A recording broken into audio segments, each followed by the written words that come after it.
Today's topic is rational use of medicine.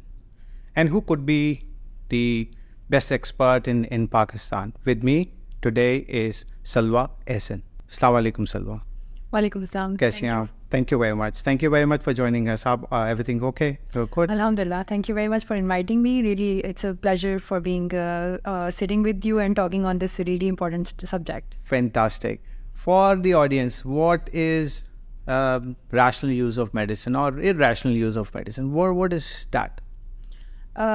That's a very good question because obviously सबसे पहला जो element होता है ना प्रॉब्लम को डिफाइन करना होता है. सो वंस वी अंडरस्टैंड कि एक रैशनल या इरैशनल यूज़ है क्या, then we can always talk about कि what should be the role different people, चाहे वो कंज्यूमर्स पेशेंट्स हों या हेल्थ केयर प्रोवाइडर्स हों.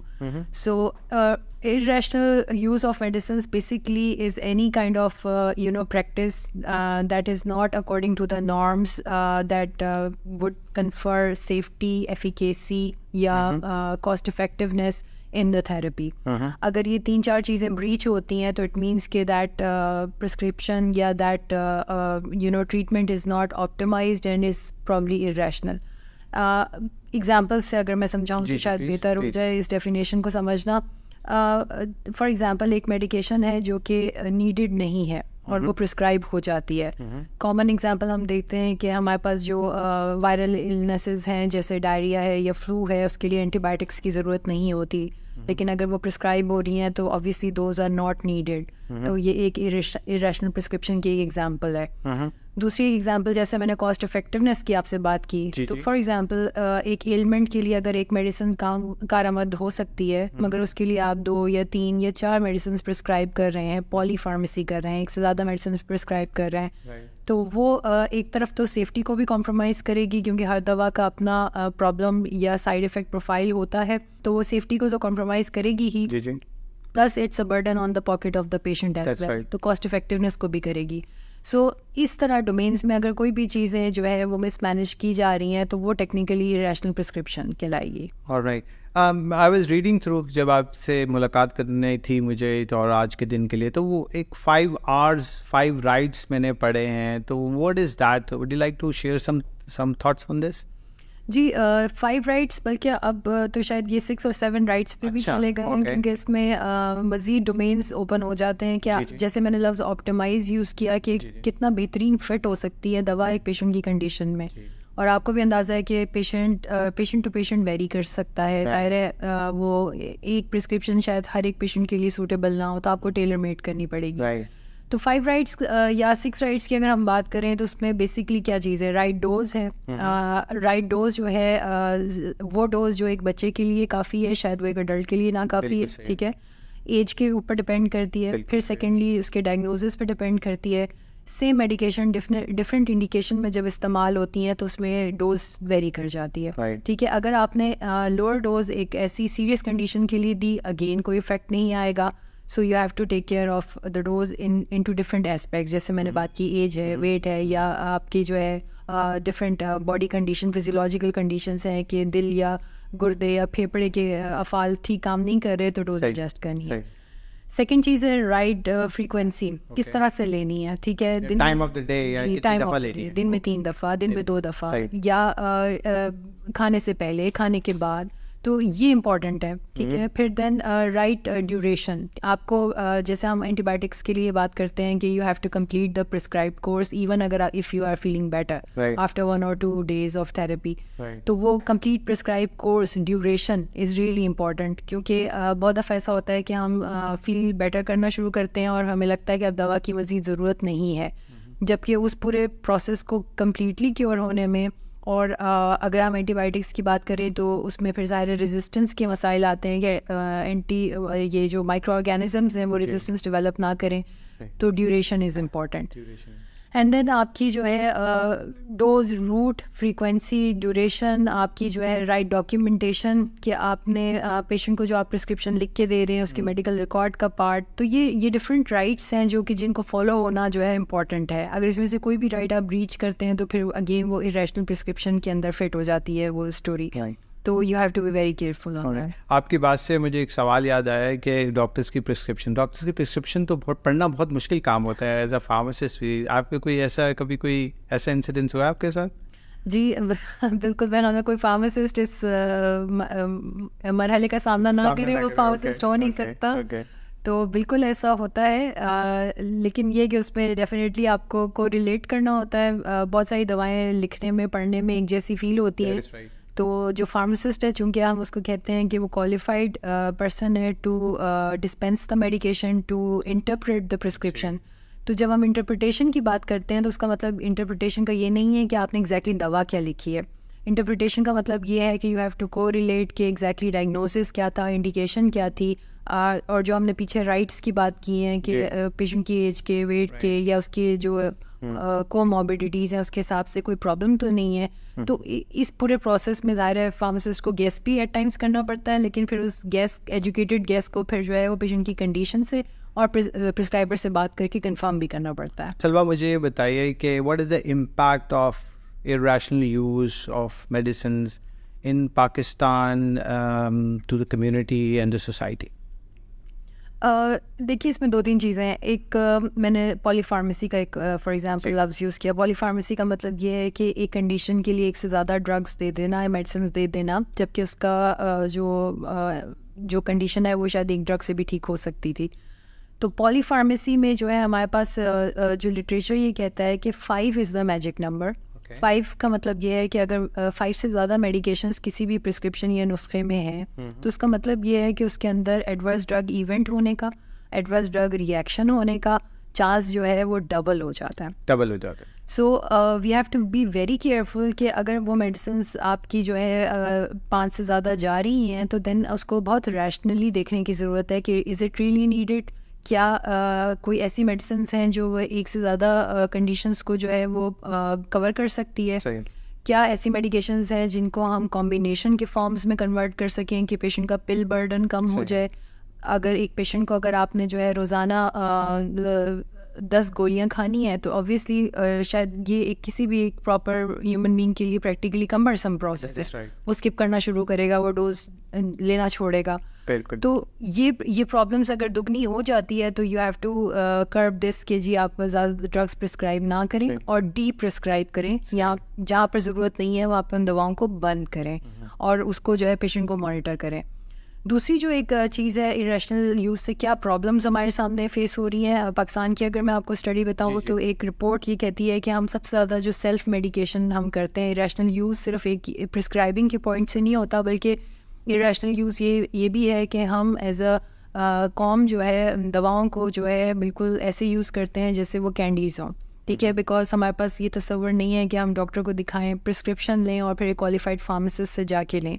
हमें कोई भी प्रॉब्लम होता है हम खुद मेडिकल स्टोर पे जाते हैं और वो मसला बता के अपनी दवा खुद ले आते हैं। दूसरी तरफ हम ये भी करते हैं कि अगर हमें कोई दवा मुआफ़िक आ जाती है तो हम दूसरों को भी बताते हैं, मैंने यूज़ की थी आप भी करके देख लें। तो हम दूसरों को भी वो मशवरे दे रहे होते हैं। तो जो स्टडी है वो ये कहती है कि पाकिस्तान में जो है सेल्फ मेडिकेशन बहुत कॉमन है और उसमें जो सबसे ज़्यादा मिसयूज़ होने वाली कैटेगरी है वो एंटीबायोटिक्स की है। और पाकिस्तान का जो एंटीमाइक्रोबियल रेजिस्टेंस का बर्डन है वो इस वक्त जो इस रीजन के अंदर, ईस्ट मेडिटेरेनियन रीजन के अंदर सबसे ज़्यादा खौफनाक है। इसका मतलब ये है कि आपके पास आने वाले अरसे में, और इवन जैसे मैं खुद एक हेल्थ केयर फैसिलिटी में काम कर रही हूँ तो मैं रोज़ाना की बुनियाद पे ऐसे केसेस देख रही हूँ कि हमारे पास जो कॉमन दवाएं एंटीबायोटिक्स हैं उनसे जो है रेजिस्टेंस शो हो रही है। हमारे पास कोई दवा मौजूद नहीं है कि उन मरीज़ों के अंदर जिनमें रेजिस्टेंट इन्फेक्शंस हो रहे हैं हम क्या दवा इस्तेमाल करें। We are out of options. तो ये कॉमन प्रॉब्लम तेज़ी से फैल रहा है और ये इसीलिए है कि हम बेतहाशा और बेमहाबा इस्तेमाल कर रहे हैं एंटीबायोटिक्स का। तो ये चीज़ जो है डेफिनेटली आपने ये जो इम्पैक्ट है इसमें, अब आप इम्पैक्ट में आप देखें तो कॉस्ट का भी इम्पैक्ट है। ठीक है, आपके पास अगर उसके कोई साइड इफ़ेक्ट या एडवर्स रिएक्शंस होते हैं उनको मैनेज करने के लिए अगर पेशेंट दोबारा हॉस्पिटलाइज हो जाए, it's a burden on the health care. और ज़ाहिर है यहाँ पर चूँकि majority out of pocket expenditure कर रहे हैं हम लोगों की, थर्ड पार्टी जो इंश्योरेंस क्लेम्स ये सारी चीज़ें जैसे बाकी दुनिया में, या गवर्नमेंट जो है वो आपकी हेल्थ केयर फैसिलिटीज़ को जो है वो मैनेज कर रही होती है। हमारे ज़्यादातर लोग जो है वो आउट ऑफ पॉकेट करते हैं। बिल्कुल सही है। तो जब ये सारे इश्यूज होते हैं तो फिर डेफिनेटली एक आम आदमी मुतासर होता है। तो वो जो आपने पहले बात की थी कि एक तो ड्रग से डिजीज से रिकवर करता है और फिर जो है वो मेडिसिन से भी रिकवर करता है, तो उसमें ये दोनों पार्ट आ जाते हैं। That is right. I was skimming through, तो जो ट्यूबरक्लोसिस का ट्रीटमेंट है, अगर वो ड्रग रेसिस्टेंट हो तो it becomes 3 times the cost, and अगर वो मल्टी ड्रग रेजिस्टेंट है तो दैट बिकम्स 8 times, अगर वो XDR है तो then it becomes 20 times the cost. Now I can understand and relate what you are actually saying. So looking at these state of affairs in Pakistan, how we can improve this, rather also share some highlights on what is happening in Pakistan. We all know what is happening, but what are the things that really bothers you as a chief of pharmacy at Shifa International Hospital? बिल्कुल, there are certain things that should be controlled and monitored, और उसमें तमाम stake holders का role है. हम ये भी नहीं कह सकते कि गवर्नमेंट को ये करना चाहिए, हम ये भी नहीं कह सकते कि फार्मा इंडस्ट्री को ये करना चाहिए या हेल्थ केयर प्रोफेशनल्स को इस तरह से करना चाहिए. लेकिन ये सब जब तक इस मसले को समझेंगे नहीं और सब अपना अपना इसके अंदर पार्ट प्ले नहीं करेंगे, ये मसला हल नहीं होता. It's a big elephant, no one can eat it in one bite, so everybody has to cut the elephant and eat in small bits. Exactly. So इसके अंदर फॉर एग्जांपल देखिए, मैंने स्टेक होल्डर्स की बात की है, तो मैं आपको अगर हर एक का एक छोटा छोटा जो कंसर्न, जो आपने कहा कि मुझे क्या चीज़ बॉदर करती है, फॉर एग्जांपल अगर मैं रेगुलेटरी की पॉइंट ऑफ व्यू से बात करूँ तो जो मिनिस्ट्रीज़ हैं, रेगुलेटरी अफेयर्स हैं, जो रेगुलेटर्स हैं, उनके पॉइंट ऑफ व्यू से जो फ्लो ऑफ मेडिसिन यूज़ है उसको प्रॉपर रेगुलेट होना बहुत ज़रूरी है. सही. जिसमें एक तरफ क्वैक्स हैं, एक अताइयों की भरमार है, जिसमें जो है जो दिल चाहे और जैसे दिल चाहे प्रिस्क्राइब जो भी कर दे, उस पर कंट्रोल नहीं है. दूसरी तरफ वो एक्सेस टू मेडिसिन है जिनको जो अनसुपरवाइज्ड है. मैं आ जाऊँ और फार्मेसी पे या मेडिकल स्टोर पे जो भी दवा तलब करूँ, मुझे आसानी से बगैर प्रिस्क्रिप्शन के दस्तयाब हो जाएगी. ठीक है, वहाँ पे क्वालिफाइड पर्सन नहीं खड़ा जो मुझे गाइड कर सके या मुझसे ये कह सके कि आप इसका जो है वो प्रिस्क्रिप्शन दिखाइए. तो ये चीज़ जो है डेफिनेटली एक रेगुलेटरी पॉइंट ऑफ व्यू से ये इम्पॉर्टेंट है कि ये सिस्टम या मैकेनिज़म्स जहाँ से दवाओं का बेताशा एक्सेस हो रहा है या जो है गलत तरीके से प्रिस्क्रिप्शंस लिखी जा रही हैं, उनको कंट्रोल किया जाए. सही. बिल्कुल उसी तरह अगर मैं फार्मा इंडस्ट्री की फॉर एग्जांपल बात करूं तो फार्मा इंडस्ट्री का रोल क्या है कि आप जो दवाओं की मार्केटिंग कर रहे हैं उसको एथिकल रखें, क्योंकि इरेशनल यूज़ के अंदर एक बहुत बड़ा फैक्टर जो ग्लोबली हमें पता चलता है वो ये है कि इन्फ्लुएंस ऑन द प्रिस्क्रिप्शन. तो वो इन्फ्लुएंस ऑन द प्रिस्क्रिप्शन जो है वो आपको कंपेल करता है to write those medications, to prescribe those medications even when they are not required. ठीक है. सो अगर वो एथिकल मार्केटिंग फ्रेमवर्क के अंदर आ जाती हैं कंपनीज, हेल्थ केयर प्रोफेशनल्स उसको जो है एथिकल फ्रेमवर्क को फॉलो करते हैं दोनों एंड से, मैं ये नहीं कह रही हूँ कि सिर्फ फार्मा इंडस्ट्री बल्कि हेल्थ केयर प्रोफेशनल्स भी, तो डेफिनेटली वो चीज़ जो है वो बेहतर हो सकती है. That's right. इसके साथ ही जो एक इम्पॉर्टेंट मसला जो जुड़ा है, जो मुझे फील होता है कि शायद we need to really work around it, वो ये है कि एक्सेस टू अनबायस्ड इंफॉर्मेशन. क्योंकि हमारी सोर्स ऑफ इंफॉर्मेशन अगर एक फार्मा रैप है या उसका पब्लिश्ड ब्रोशर ही है और वो बायस्ड है या उसमें कंप्लीट इंफॉर्मेशन नहीं है ड्रग के साइड इफ़ेक्ट्स के बारे में, उसकी वार्निंग्स के बारे में, उसकी उन चीज़ों के बारे में, जैसे ये इंडिकेशन सिर्फ लेबल्ड इंडिकेशन यही है, तो अगर ये इन्फॉर्मेशन कम्प्लीटली नहीं प्रोवाइड की गई तो ज़ाहिर है generally speaking health care professional जो है वो डिट्रैक हो सकता है प्रिस्क्राइब करते हुए, नॉट इंटेंशनली बल्कि बिकॉज इसलिए कि उसके पास वो प्रॉपर इन्फॉर्मेशन मौजूद नहीं थी. तो ये कुछ चीज़ें हैं. और डेफिनेटली फार्मासिस्ट लेवल पे आएँ तो उसमें ड्रग यूटिलाइजेशन रिव्यूज़ हम करें कि क्या दवा कहाँ कैसे यूज़ हो रही है, जो उसकी इंटेंडेड यूज़ है वहाँ हो रही है या नहीं हो रही, इसके यूज़ में कितनी कॉस्ट इन्वॉल्व हो रही है, कहाँ रोकी जा सकती है, मिसयूज़ कहाँ हो रहा है, रोका जा सकता है. तो ड्रग यूटिलाइजेशन रिव्यूज़ बहुत इंपॉर्टेंट है. तो हर स्टेक होल्डर का अपना एक जिम्मेदारी है जो उसको ज़रूर अदा करनी चाहिए. Right. So solution is multi sectoral involvement and फिर जाके कुछ चीज़ें जो कैन बी शेप्ड आउट. आपने बात की ड्रग यूटिलाइजेशन की. So in your hospital you do this very frequently और what's the frequency here? Yes we definitely do. और हमारे पास जिस तरह से जो मेडिकेशंस ऑन हिट लिस्ट होती हैं कि किन का ड्रग यूटिलाइजेशन रिव्यू करना चाहिए, क्योंकि it's a cumbersome and lengthy process और बहुत मेटिकुलसली और प्रॉपरली करना होता है, क्योंकि ऑब्जेक्टिव ये होता है कि to uncover the areas where the misuse is happening, where the safety is being breached, या जहाँ पर जो है वो कॉस्ट इफेक्टिवनेस पेशेंट की ब्रीच हो रही है। ये 3 ऑब्जेक्टिव्स के साथ आप DURs कर रहे होते हैं, ड्रग यूटिलाइजेशन रिव्यूज़। तो हमारी हिट लिस्ट पे वो ड्रग्स होती हैं जैसे एंटीबायोटिक्स हैं, जिनका सबसे ज़्यादा मिसयूज़ कॉमन है, और अगर उनको हम जो है वो कर्टेल ना करें तो वो तेज़ी से हमारे हाथ से जो है वो निकल जाएंगी and they will not be any more effective. तो इसलिए उनकी तरफ तवज्जो देना सबसे ज़्यादा ज़रूरी है। And we do it on at least monthly to quarterly basis. जो हमारी सिलेक्टेड हाई एंड की या ब्रॉड स्पेक्ट्रम एंटीबायोटिक्स हैं, उनको हम बहुत केयरफुली और क्लोजली मॉनिटर कर रहे होते हैं ऑन अ मंथली बेसिस।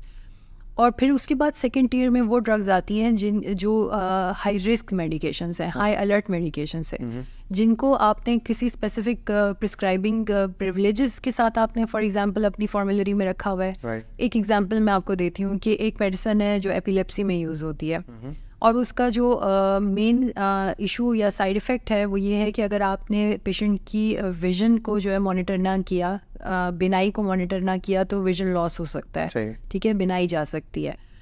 तो उसके लिए एक प्रोटोकॉल पहले डेवलप किया गया कि इसको प्रिस्क्राइब कौन करेगा, और फिर उस प्रोटोकॉल की कंप्लाइंस को ड्रग यूटिलाइजेशन रिव्यू के थ्रू चेक किया जाता है, ताकि उन ड्रग्स की जो इस तरह के सीरियस साइड इफ़ेक्ट्स हैं, कहीं ऐसा ना हो कि वो कहीं गलत तरीके से प्रिस्क्राइब हो, प्रोटोकॉल फॉलो ना हो रहा हो, पेशेंट के साथ कंसेंट ना दिया जा रहा हो, या पेशेंट को पता ही ना हो कि मुझे क्या चीज़ें मॉनिटर करनी है, और मुझे जब बुलाया जाए विजन टेस्ट के लिए तो मुझे उसे फॉलो करना है।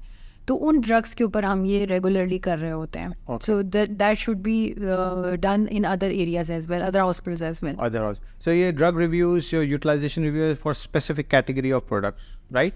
देखिए वही मैंने कहा कि देखिए 3 चीज़ें हैं ना, गोल्स क्या है, इफेक्टिव यूटिलाइजेशन, अब वो अगेंस्ट अ प्रोटोकॉल भी हो सकती है, अगेंस्ट अ गाइडलाइन भी हो सकती है। दूसरी चीज़ ये है कि उसकी कॉस्ट इफेक्टिवनेस, कोई बहुत कॉस्टली ड्रग है तो आप ज़ाहिर है उसको बहुत प्रॉपर तरीके से यूज़ करना चाहेंगे, ताकि जो हॉस्पिटल हेल्थ केयर फैसिलिटी है उसके ऊपर भी जो है financial burden for the purchasing and maintaining the inventory cost ना पड़े, और पेशेंट को भी नुकसान ना हो। अब एक पेशेंट को अगर 1 लाख रुपए की मेडिसिन प्रिस्क्राइब हो जाती है जबकि उसको नीडेड नहीं थी, तो जस्ट इमेजिन कि it will be really detrimental for the patient. तो हाई कॉस्ट ड्रग्स के ऊपर, हाई रिस्क ड्रग्स के ऊपर, और वो ड्रग्स जिनके साथ कोई स्पेसिफिक यूज प्रोटोकॉल अटैच्ड है ताकि उनका मिसयूज ना हो, उनके ऊपर तो ज़रूर होना चाहिए। Alright, great. मेरा एक लास्ट आपसे क्वेश्चन है, हाउ वी कैन इम्प्रूव, आपने लैंडस्केप की बात की जो हमारे पास रैशनल यूज़ ऑफ ड्रग का है, how we can improve the situation in Pakistan? इसके अंदर जो स्टेक होल्डर्स हैं, डेफिनेटली जैसे मैंने पहले भी कहा कि उनको ज़रूर ऑन बोर्ड होना चाहिए, और first they have to realise कि इट इज़ अ प्रॉब्लम, ठीक है। हमारे पास डिफरेंट स्टडीज़ हैं जो कि आइसोलेटेड सेक्टर्स में हैं, कुछ एंटीबायोटिक्स पे हुई हुई हैं, कुछ नॉन प्रिस्क्रिप्शन OTC दवाओं के ऊपर हुई हुई हैं कि उनको कैसे मिसयूज़ किया जाता है। लेकिन हमारे पास कोई ऐसा नेशनल लेवल का डेटा ऐसा सच नहीं है कि हमें ये पता चले कि किस एक्सटेंट तक का मिसयूज़ जो है वो है। लेकिन इवन अगर वो डेटा ना भी है, लेकिन हमें जो ग्लोबल प्रैक्टिसेस हैं वो हमें री इन्वेंट द व्हील करने की ज़रूरत नहीं है। हमें पता है कि प्रिस्क्रिप्शंस और एक्सेस टू मेडिसिन्स और आपकी जो है एक्सेस टू अनबायस्ड इंफॉर्मेशन और एथिकल मार्केटिंग, ये 5, 6, 7 जो चीज़ें मैंने पहले बताई हैं, अगर आप ये इम्प्लीमेंट करते हैं तो that help towards developing a system which is safe and more effective and cost effective और less irrational. So definitely we have to work towards that. Right. Thank you very much, Salwa Ehsan, for joining us today. Any message you want to give to the audience? Message to the audience, both for the healthcare professionals, yes, either doctors, nurses or pharmacists or others, या patient and consumers, वो यही है कि देखिए medications are very precious commodities. Right. They are here कि हम वो हमारी ailment को और हमारी disease को manage करे, ठीक करे, और अगर उनका मिसयूज़ होता है तो definitely somebody is paying the cost. That's right. Cost of it in the literal meanings and in the otherwise, कि उसकी साइड इफ़ेक्ट्स और उसके एडवर्स ड्रग रिएक्शंस की भी जो इनडायरेक्ट कॉस्ट है वो भी कोई ना कोई बेयर कर रहा है, चाहे वो सिस्टम बेयर कर रहा है या पेशेंट बेयर कर रहा है. सो इट इज़ इम्पॉर्टेंट कि हर बंदा अपने रोल को आइडेंटिफाई करे. If it is a nurse, if it is a doctor, patient, pharmacist, ये 4 पिलर्स हैं और इन्होंने अगर अपना रोल अच्छे से प्ले किया है तो definitely it can be lot better इंशाल्लाह. Right, thank you very much. Audience, आज हमारे साथ Salwa Ahsan, chief of pharmacy, Shifa international hospital, Islamabad. She is also Senior Vice President of Pakistan Society of Health System Pharmacist. Thank you very much.